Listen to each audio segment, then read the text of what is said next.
Hello and welcome back to my channel. It's been a while. It's been a while. I haven't really uploaded on my YouTube. I've been off the platform for some months now.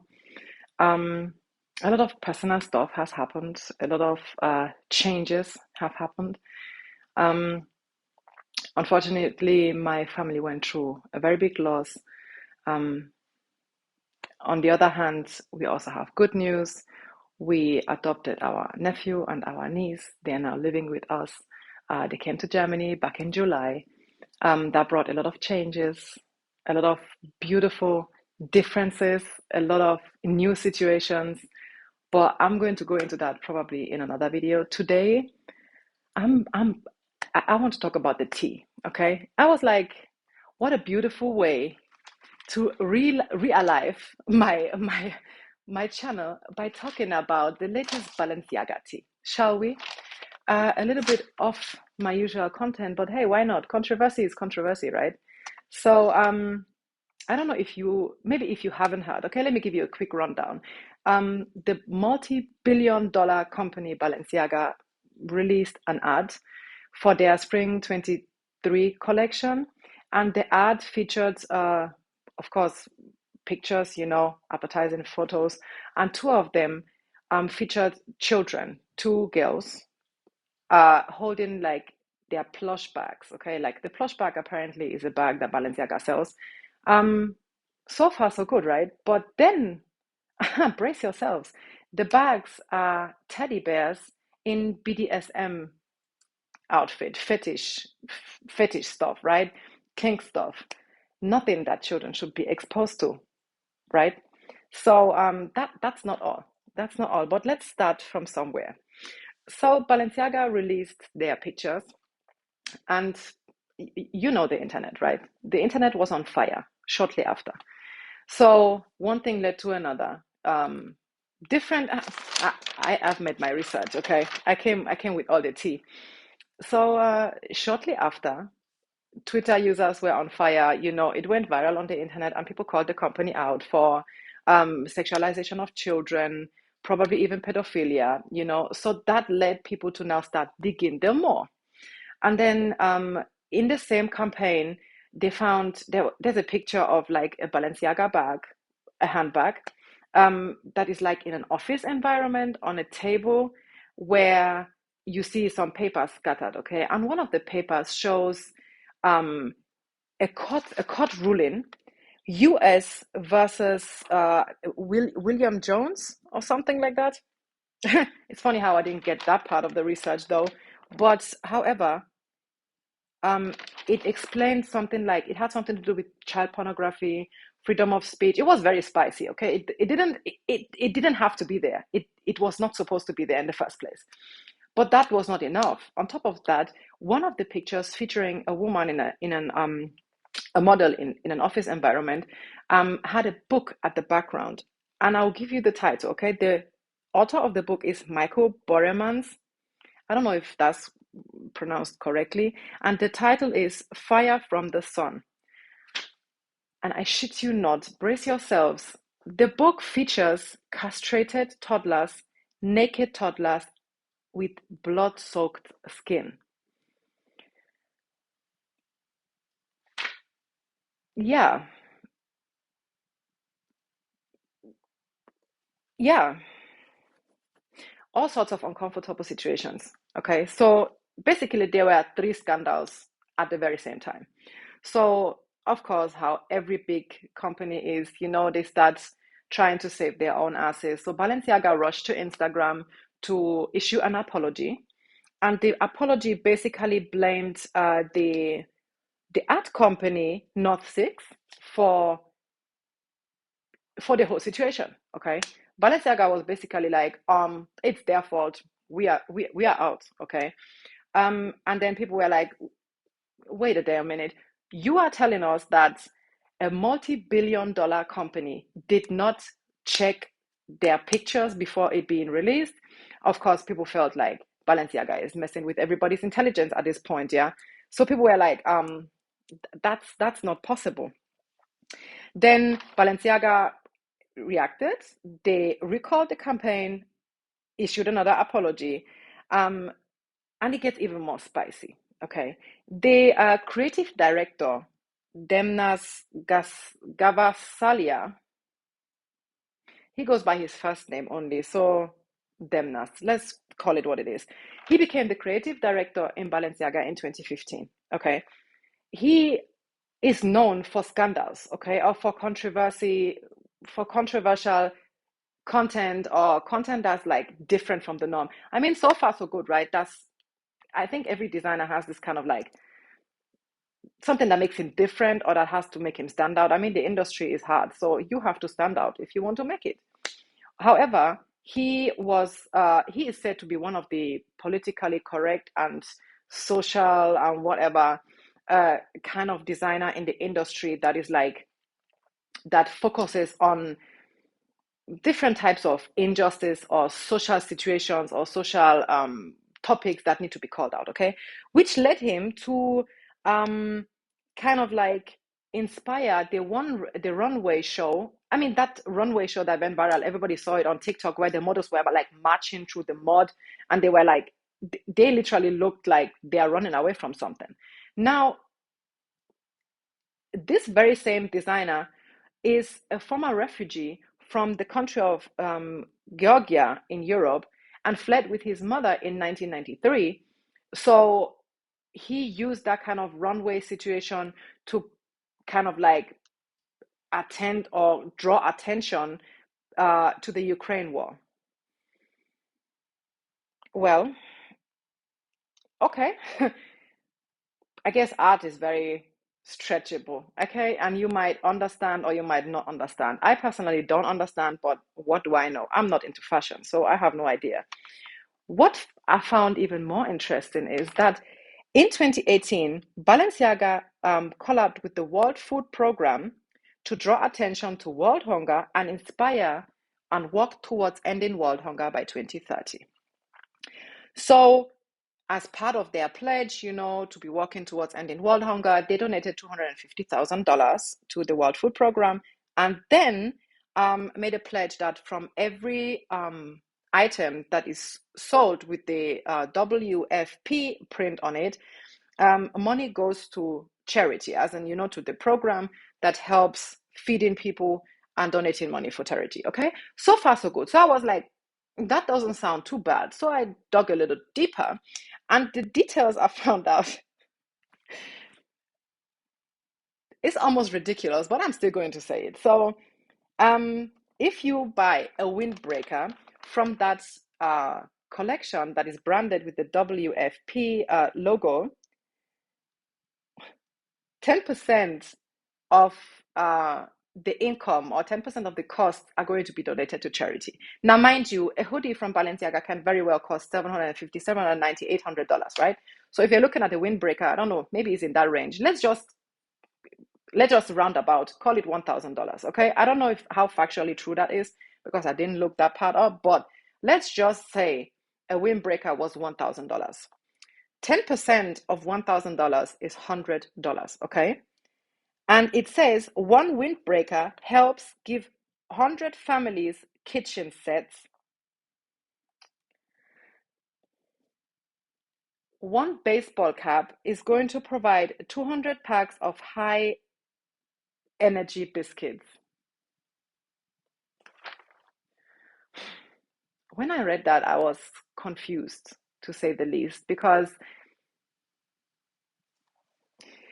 you collabed with the World Food Program to end world hunger in 2030. When we're looking at world hunger, we know that when people are hungry, they don't have food, right? So you then went ahead to be like, if you buy one of our windbreakers, we are giving 100 families a kitchen set. My humble question is, what do you put in those kitchen sets if you don't have food? Yeah, but that might be only me though. I don't know about the intention in this case. Um, what I also found very, very interesting was one of the public speakers of Balenciaga was asked um about their sales figures, about the donation money and whatever, okay, to be like kind of transparent. So the person is Lionel Vernell. And he said, when asked about the whole transparency, about the incomes and whatever, we never break down our sales figures. Okay. That's also quite interesting when looking at a company that wants to use charity to draw customers to let you know that we are doing something with the money you are giving us. When in actuality, what you're doing is donating between, I don't know, 60 and $100 per item to give people that don't have food, kitchen sets, or high protein, high energy biscuits. It's giving me this eye service kind of vibes. Like, do you know, like when we were kids and our parents would be like, oh, if you do your homework or if you tidy up your room, you can go outside with your mates and play. Then you just open your wardrobe, you push everything inside so your room looks tidy superficially so that you can leave the house and go and play. Yeah, that's the vibes I'm getting from Balenciaga. Like, we are a multi-billion-dollar company and we want the world to think that we are doing something without actually doing something because at the bottom line, we don't give a fuck. All we want is our own money. Um, but well, it became spicy when I read about the creative director, Denmas, um, apologizing for the recent campaign and the pedophilia scandal and the entire controversy about the entire Spring 23 campaign, okay? And he promised to engage with child protection organizations to learn and avoid similar mistakes in future. Mind you, that's after the company, first of all, tried to blame the whole blame on the production company or on the advertising company, not Six. And then later, when the internet again called them out for their bullshit, then be like, yeah, we take full accountability. We should have done better. But first of all, they tried to blame it on someone else. So he apologized and then was like, we will learn, we will try and learn from this. And then what gets me the most is you want to engage with child protection services, but your $1,000 sneakers is produced in China. We all know, we all know why Balenciaga produces in China. Their official statement was to make the shoe lighter, as if that couldn't have been done in Italy. So, for those of you that don't know, Balenciaga was found in Spain, okay, and for a long time they did produce in Italy, but then moved production to China.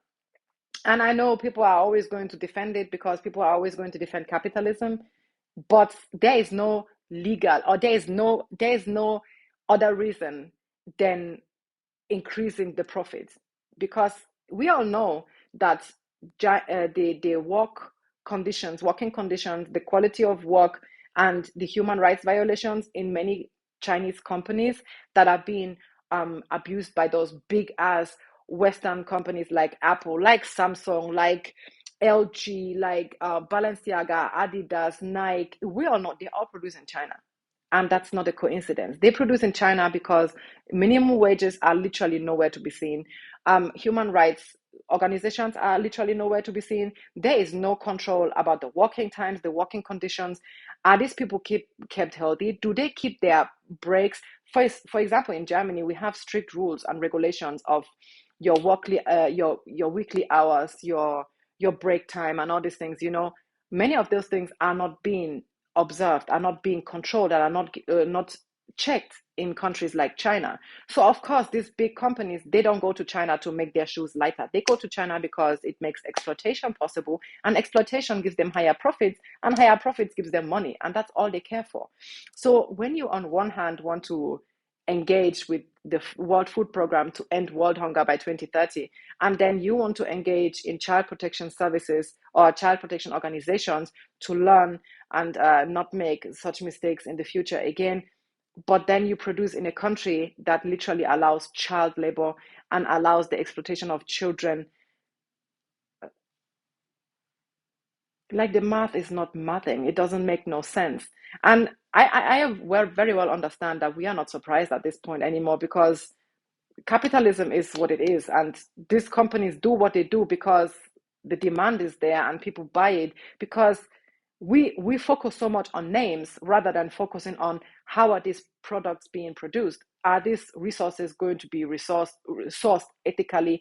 Are people suffering because of a shoe I want to wear that costs $1,000, which, by the way, I think is absolutely totally insane, because we all know, just like I'm recording this shit on an iPhone 11 Pro Max, okay? And if you Google the amount it costs to make the phone and what they actually sell the phone off, you will literally faint. Like I can't really I can't really remember the exact price figures, but I think the Pro Max, 12 Pro Max, was produced for like between 200 and $250. And we all know that it sold for like $1,300 at the time it was released. So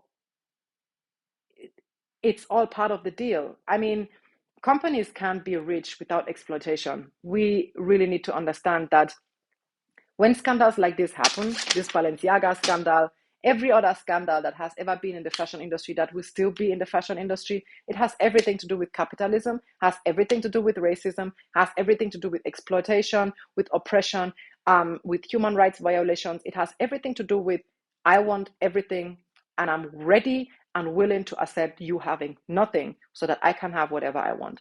And that's at the bottom line, that's what it is. And that's what humanity is in our current stage. That's where we are, because we want to wear brands, we want to look good, we want to, fast fashion is a thing. I mean, I get that many people do not have the financial possibilities to shop ethically sourced products, okay? And I also understand that it's very, very hard to get ethically sourced products, where I know that everybody that contributed to the final product is being paid fair wages. There is no exploitation, there is no child labor involved. I know that that's literally impossible at this point for the average person. If you're not a billionaire or a millionaire and you don't have enough money, it's literally impossible to buy ethically sourced fashion or electrical items or whatever. But the world was meant to be this way. Like when people are like, oh, the system is broken, I laugh, because the system is not broken. The system works exactly how it was always meant to work. So companies like Balenciaga, the funny thing is, in, I don't know, 2, 3, 4 months, nobody's going to talk about this shit again. Like, these people have all the money and all the resources to silence everybody that will ever be a criticism to them. That's why they pulled the campaign. They issued one bullshit ass apology, because they know that in, I don't know, 4, 5, 6 weeks, when the next scandal has popped up, the world literally keeps spinning around. Nobody is going to give a fuck anymore about Balenciaga's pedophilia scandal. And funny enough, this is not the first pedophilia scandal in the industry, and it's not going to be the last. Like, there have been countless people that were called out for being pedophiles, that were convicted for being pedophiles, that spoke about the industry um, thriving on pedophilia. And yet the world is just shocked for this moment. They're like, oh my God, these are children. And then, as time progresses, things are just going their own way. Like, nobody cares anymore. Because I feel that humanity, if you're not personally affected, we lack the empathy to really be willing to actively boycott something, or actively to take measures for certain companies to not be this rich. Like, people are literally using the hashtag cancel Balenciaga. Like, I saw videos on TikTok, people taking their Balenciaga shoes from the shelves and burning them. That's performative activism. Like, darling, you've bought these shoes already. They've made your money already. Like, what's the point in burning shoes that you've spent your hard-earned money for already? It's not going to change anything. Like, you can sit down and still explain those things and make your point clear and still boycott companies. But the problem is that our moral and ethical standard is so freaking low. Like, the bar is literally in hell, that we are willing to accept things like this. For example, people called out Kim Kardashian, right? She's a very close friend to the creative director from Balenciaga. So they called her out and they were like, okay, are you not going to say something about this? Like, you are so close with Balenciaga. Where is your statement? Where is this? Because Kim is quick in calling other people out for their bullshit. But then when 10 fingers are pointing back at her, she was like, she's reevaluating the connection to Balenciaga, which fuck no, we all know that you're not reevaluating shit. We know that you're not dropping any collaboration with Balenciaga, because once people benefit and have their money and have their privileges and are gaining something from a connection, they are willing to accept their hands dripping of blood. And that's how deep and disgusting the human nature really is. And this Balenciaga scandal is just a rundown on humanity in 2022. So as much as I was shocked when I saw the pictures and when I saw the whole thing that happened after, I was shocked, but I wasn't surprised, because it is going to keep on happening.